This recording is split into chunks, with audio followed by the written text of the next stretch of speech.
ذی الحجہ کا بابرکت اور باسعادت مہینہ چل رہا ہے، اور آج ذی الحجہ کی 8 تاریخ ہے۔ یہ اسلامی مہینوں میں سب سے آخری مہینہ ہے، اور اس کے بعد محرم الحرام کا مہینہ آتا ہے، جس سے اسلامی سال کا آغاز ہوتا ہے۔ ذی الحجہ کے اس مہینے کی فضیلت کی وجوہات میں 2 بڑی اہم وجوہات ہیں۔ ایک بڑی اہم وجہ کہ اس ماہ مبارک میں حج جیسی عظیم الشان عبادت ادا کی جاتی ہے۔ 8، 9، 10، 11، 12 ذی الحجہ میں حج کے ارکان ادا کیے جاتے ہیں۔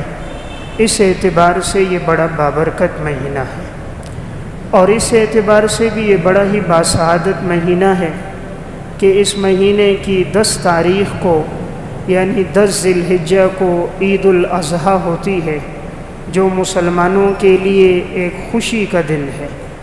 تو اللہ تعالیٰ نے اس دن کو بھی اسی ماہ مبارک میں رکھا ہے۔ اور اس مہینے کی فضیلت کی ایک اہم وجہ، کل کا جو دن ہوگا یوم عرفہ کا دن ہوگا، یعنی 9 ذی الحجہ کا دن۔ تو یہ کل کا دن ایسا بابرکت اور باسعادت دن ہے کہ صحیح مسلم کی روایت ہے کہ نبی اکرم صلی اللہ علیہ وسلم نے ارشاد فرمایا کہ جو شخص یوم عرفہ میں روزہ رکھے گا، صیام یوم عرفہ احتسب علی اللہ ان یکفر السنۃ التی قبلہ والسنۃ التی بعدہ، مجھے امید ہے کہ اللہ اس کے 1 سال گزشتہ کے اور 1 سال آئندہ کے گناہوں کو معاف کر دے گا۔ تو نہایت فضیلت والا روزہ ہے کل کے دن کا روزہ، اس لیے اللہ تعالیٰ جسے توفیق عطا فرمائے تو اہتمام کریں کہ کل یعنی یوم عرفہ کے دن انسان روزہ رکھے۔ تو میں عرض کر رہا تھا اس ماہ مبارک کی فضیلت کی ایک اہم وجہ کہ اس مہینے میں قربانی جیسا اہم حکم ادا ہوتا ہے۔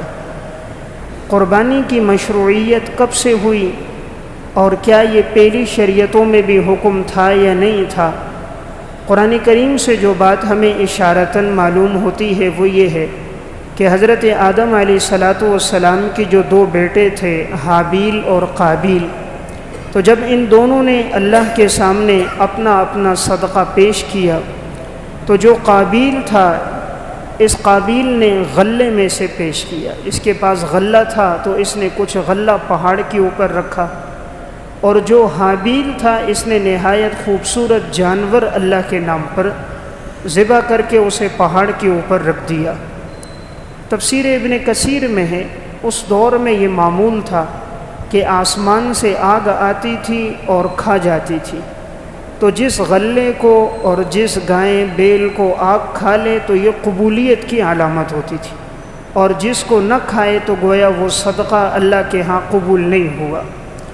تو جو صدقہ حابیل نے کیا تھا، تو چونکہ اس نے بڑے صدق دل سے کیا تھا، اللہ کی رضا کے لیے کیا تھا، اور نہایت قیمتی مال اس نے اللہ کے راستے میں دیا تھا جانور کی صورت میں، تو اللہ نے اس کے صدقے کو قبول کیا اور آگ نے اسے کھا لیا۔ لیکن جو صدقہ قابیل نے کیا تھا تو اس نے تھوڑا سا غلہ دیا، اور وہ غلہ بھی برائے نام تھا، بس اپنے سر سے ایک حکم ٹالنے کے لیے اس نے دیا، صدق دل سے نہیں دیا تھا، تو وہ اللہ کے ہاں قبول نہیں ہوا۔ تو گویا پہلی شریعتوں میں بھی یہ بات تھی کہ انسان قربانی کرتا تھا، اور قربانی اللہ کے ہاں جب قبول ہو جاتی تو آگ اسے کھا جاتی۔ لیکن یہ اس امت کی خصوصیت ہے، اب حکم یہ ہے کہ انسان اگر صدقہ کرے گا تو وہ اپنے صدقے میں سے خود کھا سکتا ہے، اپنی قربانی میں سے، عقیقے میں سے، نفلی صدقے میں سے کھا سکتا ہے۔ البتہ اگر نظر اور منت ہو تو اس میں سے انسان خود نہیں کھا سکتا، مستحقین کو دینا ضروری ہے۔ تو معلوم ہوا پہلی شریعتوں میں بھی یہ عبادت رہی۔ حضرت ابراہیم علیہ السلام کے امتحانات کا تذکرہ گزشتہ جمعے میں نے تفصیلاً عرض کیا تھا، تو انہی میں ایک بڑا امتحان جب آیا تھا کہ اپنے بیٹے کو ذبح کرو، تو حضرت ابراہیم علیہ السلام اس امتحان میں پورے اترے تھے، تو اللہ رب العزت کو ان کی ادا اور عمل پسند آیا تو اللہ تعالیٰ نے قیامت تک کے لیے قربانی کا حکم دے دیا۔ سنن ابن ماجہ اور مسند احمد کی روایت ہے، حضرت زید بن ارقم رضی اللہ تعالیٰ عنہ فرماتے ہیں کہ رسول اللہ صلی اللہ علیہ وسلم سے پوچھا گیا کہ یا رسول اللہ ما هذه الاضاحی، یہ قربانی کا عمل کیا ہے؟ آپ صلی اللہ علیہ وسلم نے فرمایا سنت ابیکم ابراہیم، یہ تمہارے والد حضرت ابراہیم علیہ السلام کی سنت ہے۔ صحابہ اکرام نے پوچھا قالوا یا رسول اللہ فما لنا فیہا، اے اللہ کے رسول اس میں ہمیں کیا اجر ملے گا؟ آپ صلی اللہ علیہ وسلم نے ارشاد فرمایا لکل شعرۃ حسنہ، ہر بال کے بدلے اللہ تمہیں ایک نیکی عطا فرمائے گا۔ صحابہ اکرام نے پوچھا فما الصوف یا رسول اللہ، اے اللہ کے رسول اون کے بارے میں کیا حکم ہے؟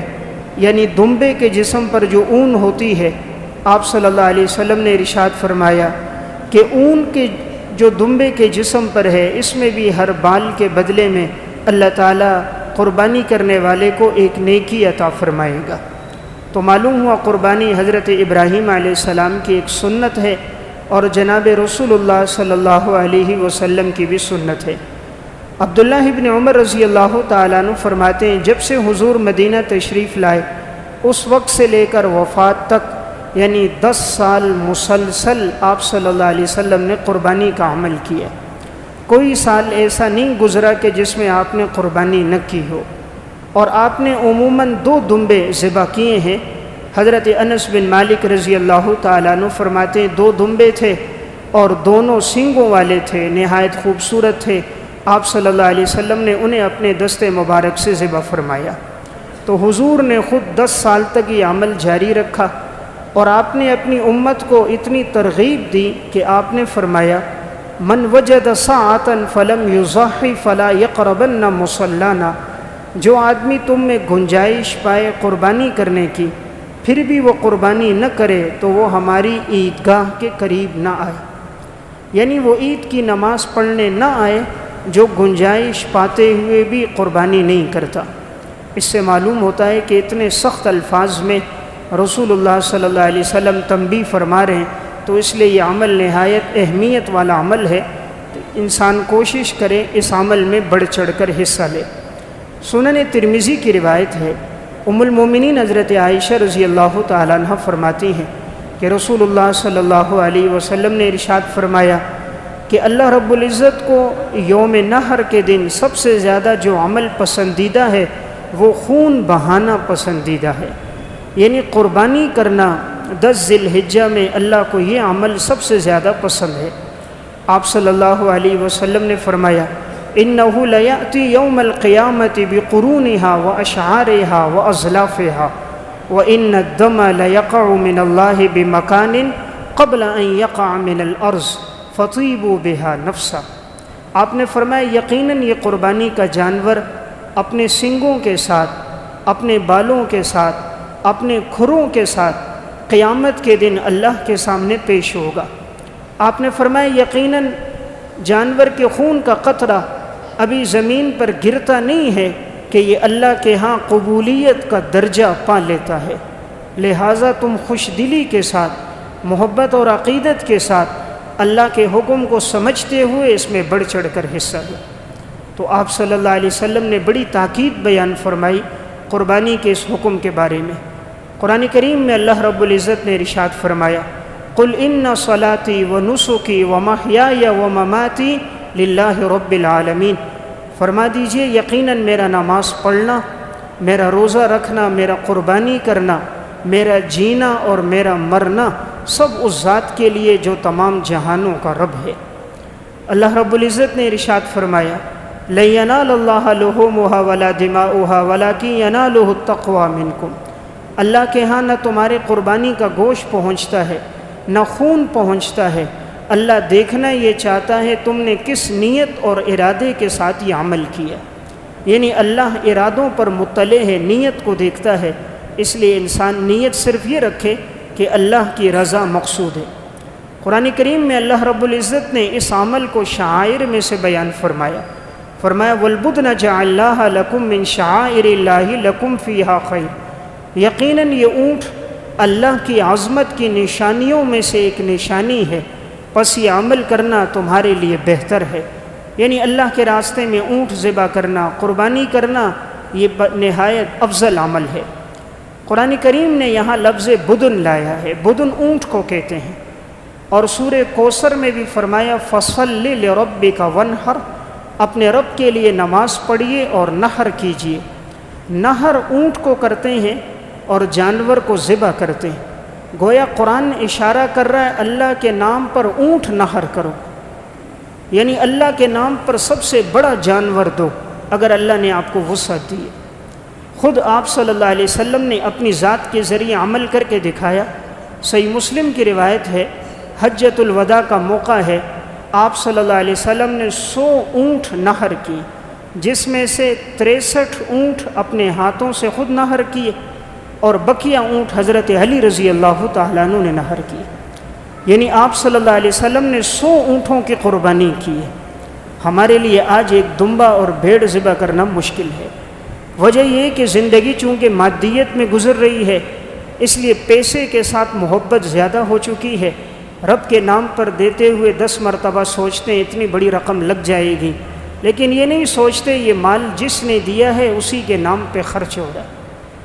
مال تو تجھے تیرے رب نے دیا۔ انسان بڑا نادان ہے، جب اللہ مال دے دیتا ہے تو وہ گن گن کے رکھتا ہے، اس کو گمان یہ کرتا ہے کہ یہ مال ہمیشہ اس کے پاس رہے گا۔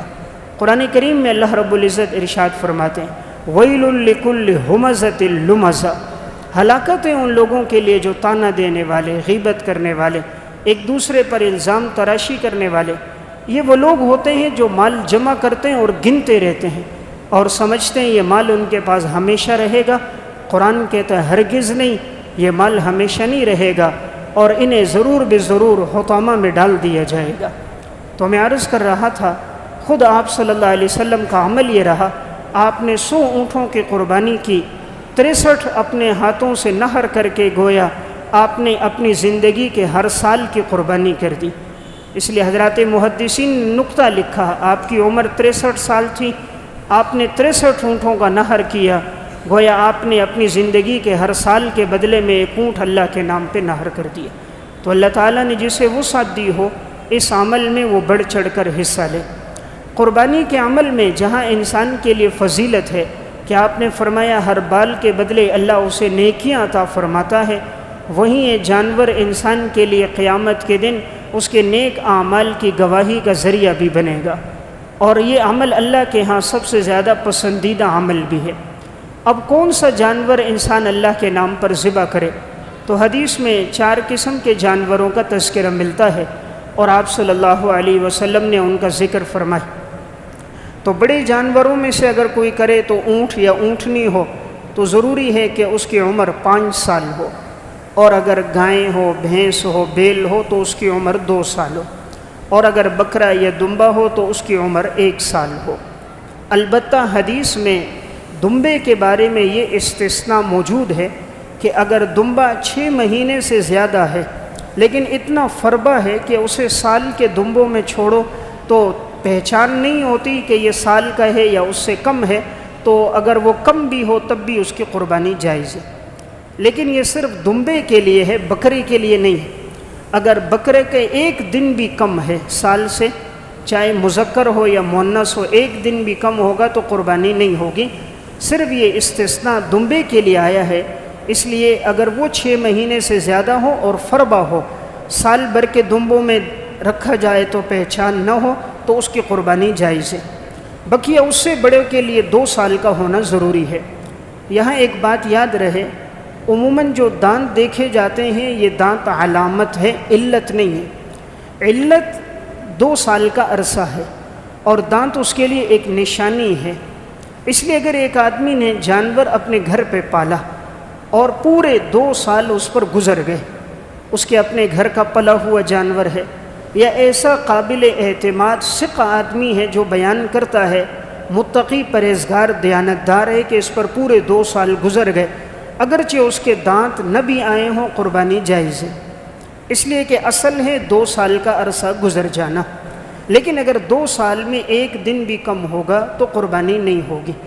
لیکن چونکہ آج کل عموماً بیچنے والوں کا ایمان کمزور ہے، دولت اور پیسے کی وجہ سے وہ جھوٹ بھی بولتے ہیں، جھوٹی قسمیں بھی کھاتے ہیں، اس لیے آج کے دور میں دانت دیکھنے چاہیے۔ چونکہ دانت ایک نشانی ہے، اس کے ذریعے پتہ چل جاتا ہے کہ جانور کے 2 سال کا عرصہ ہو چکا ہے، اس لیے دانت دیکھنے کے بعد انسان جانور لے لے۔ لیکن میں نے ایک بات جو عرض کی کہ اگر کسی کے گھر کا پلا ہوا جانور ہو اور یقیناً اس پہ 2 سال پورے ہو گئے ہوں، دانت نہ بھی آئے ہوں، تب بھی قربانی ہو جائے گی۔ البتہ اگر آدمی جانور خریدے تو اس وقت دانت ضرور دیکھ لے، ان کے کہنے پر اعتماد نہ کرے۔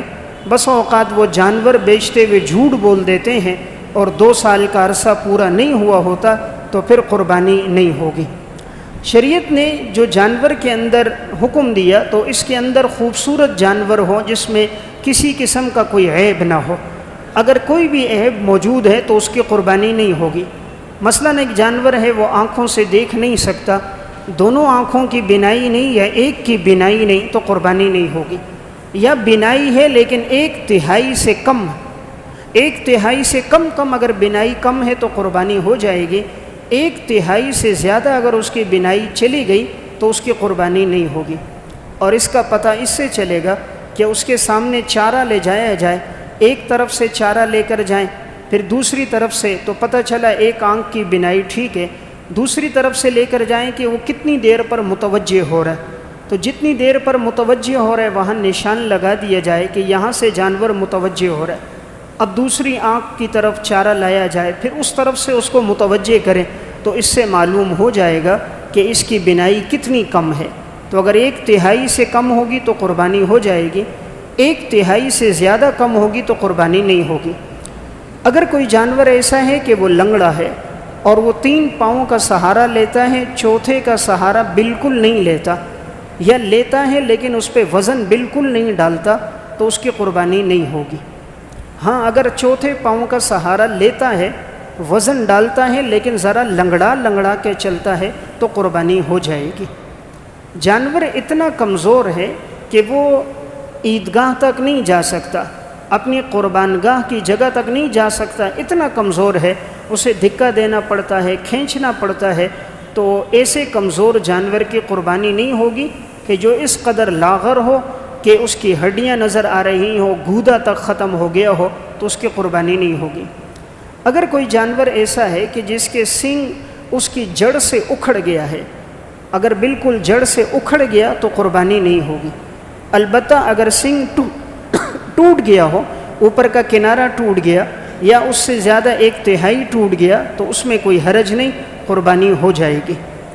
جانور کا کان یا جانور کی دم اگر یہ 1/3 سے زیادہ کٹی ہوئی ہو تو قربانی جائز نہیں، تو اندازہ لگایا جائے گا، پورے کان کے 3 حصے کیے جائیں گے، دم کے بھی 3 حصے ہوں گے، اگر ایک حصے سے کم ہے تو قربانی جائز ہے، ایک حصے سے زیادہ اگر کان یا دم کٹ گئی تو اس کی قربانی جائز نہیں۔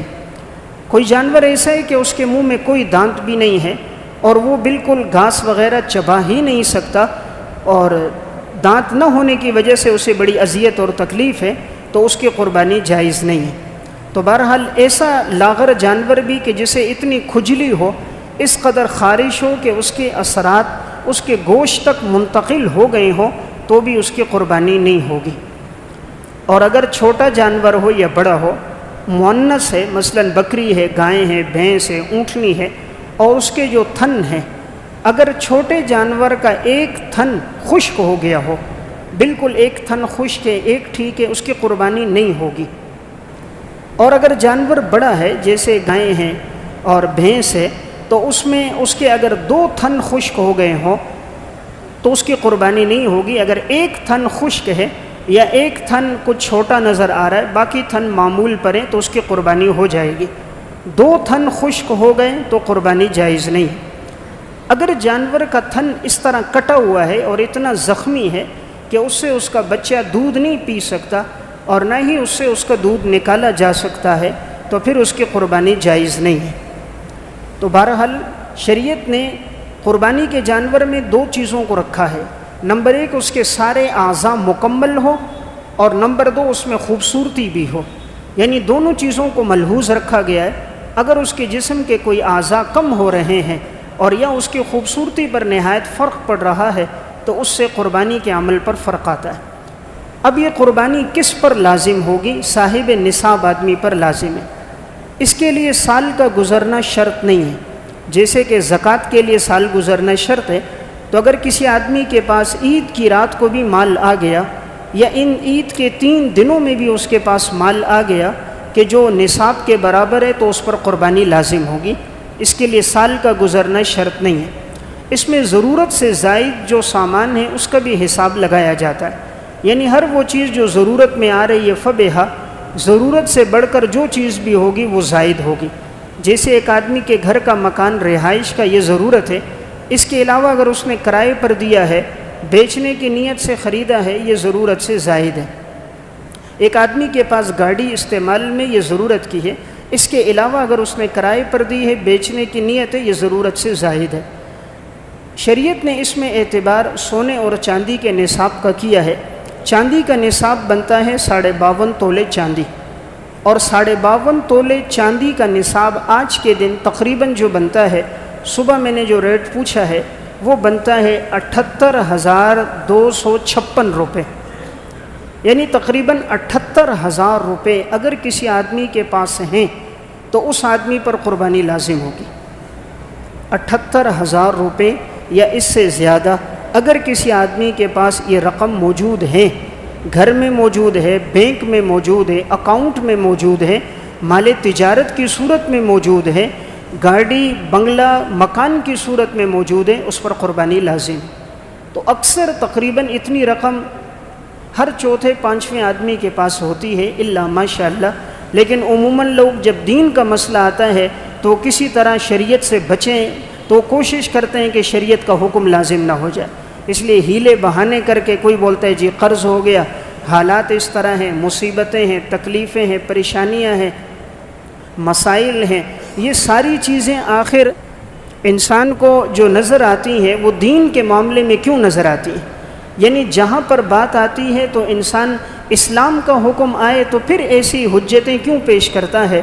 اپنی خواہشات کو کبھی ہم قربان نہیں کرتے۔ 1 لاکھ کا موبائل لیں گے، کبھی نہیں سوچا 30,000 سے ضرورت پوری ہو رہی ہے، باقی چلو میں قربانی کے عمل میں ڈال دوں۔ اپنی خواہش کو قربان کرنے کی باری آئے گی، وہاں نہیں کریں گے، دین کے حکم کو قربان کریں گے۔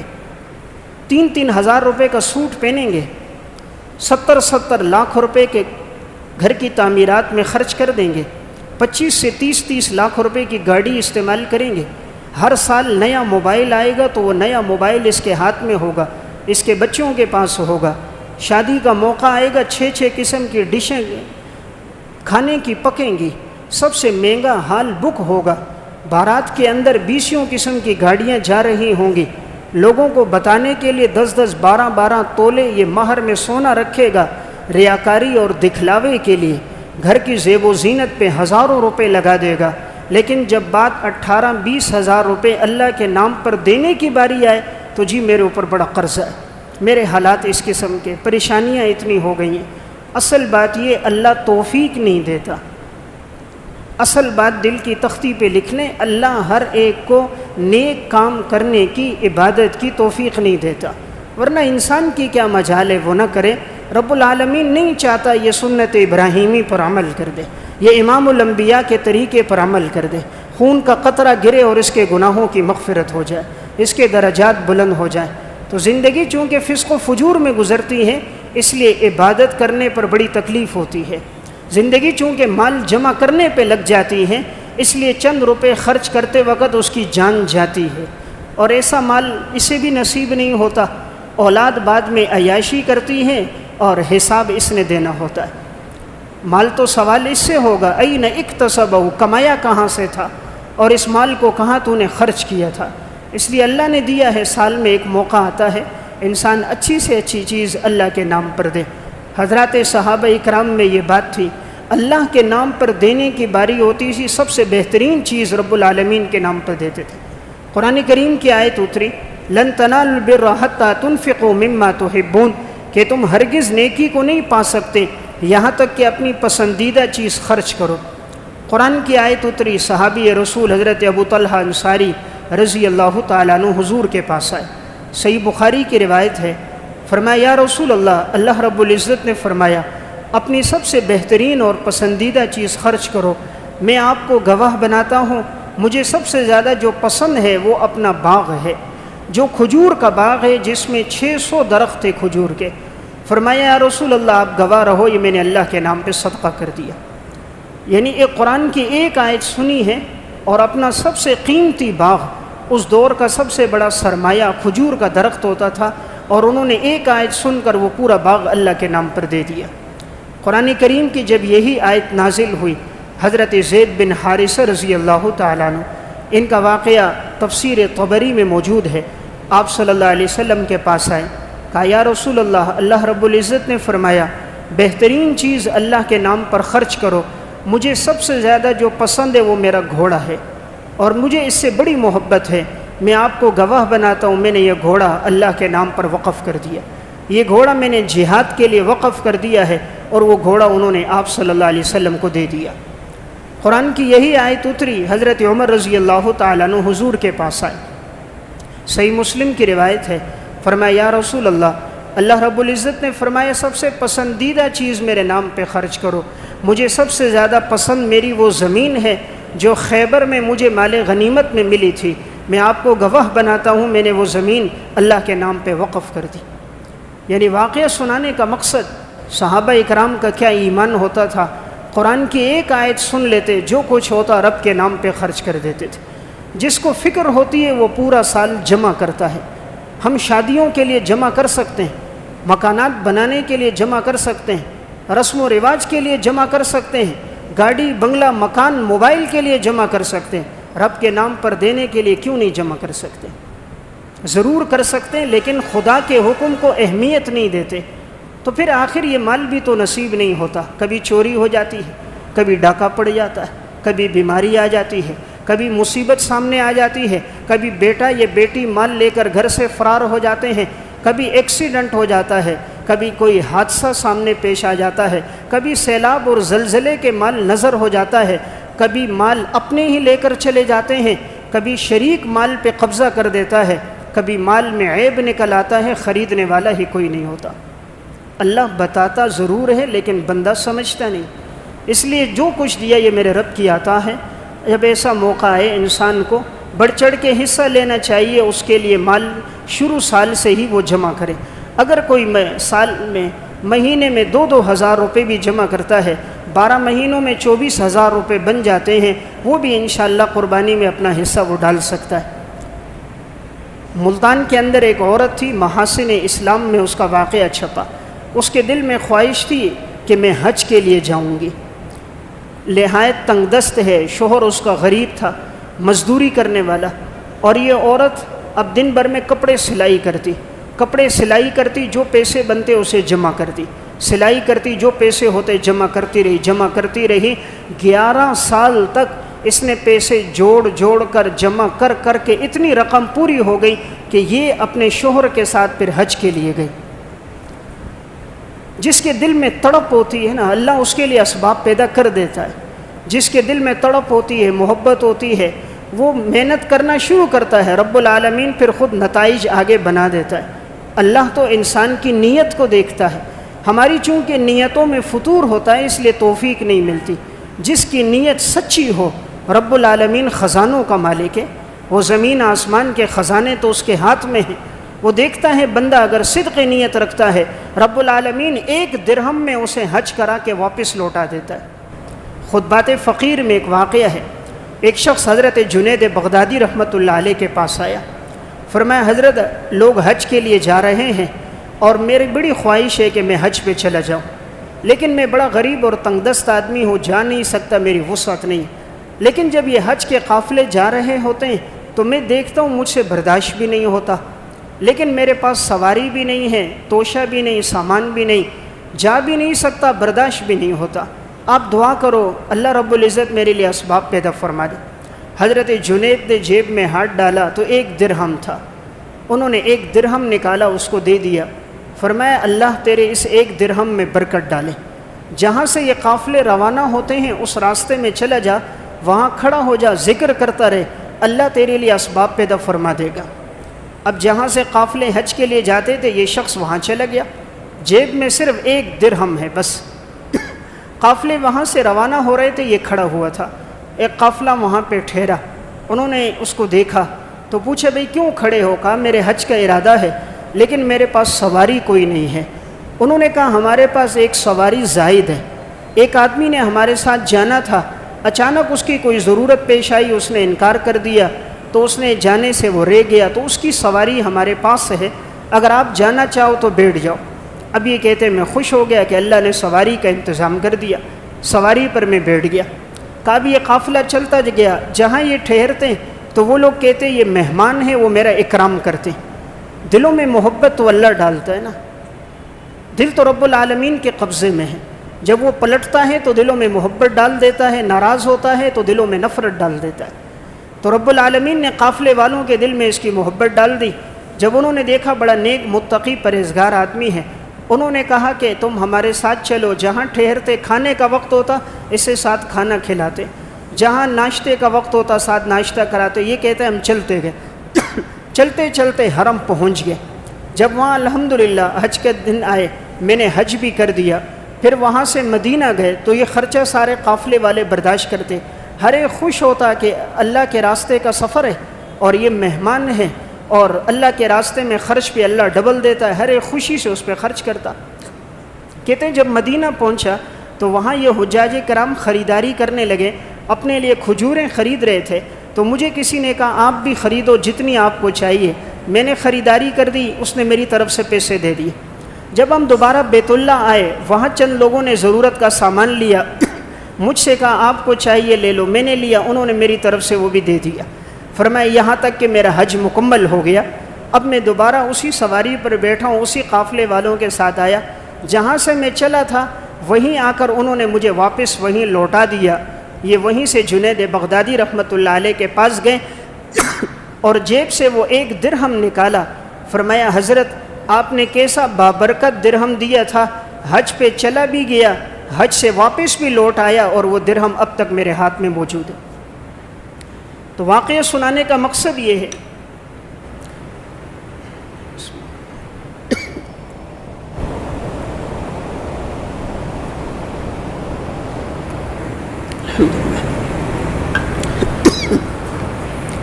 کہ رب العالمین جب اسباب پیدا فرماتا ہے تو یوں اسباب پیدا ہو جاتے ہیں کہ 1 درہم کے بدلے میں اللہ تعالیٰ نے اسے حج بھی کروا دیا اور واپس بھی لوٹا دیا۔ تو میں عرض کر رہا تھا یہ بڑا ہی بابرکت عمل ہے، انسان اگر اس سال نہ کر سکا کوئی ساتھی تو کوشش ہو کہ آئندہ سالوں میں وہ اس وقت سے ہی اپنا مال جمع کرنا شروع کر دے، تاکہ آنے والے سال میں اللہ اسے توفیق دے دے اور اس عمل میں وہ بڑھ چڑھ کر حصہ لے لے۔ قربانی کا عمل شریعت میں بہت زیادہ پسندیدہ اور مطلوب عمل ہے۔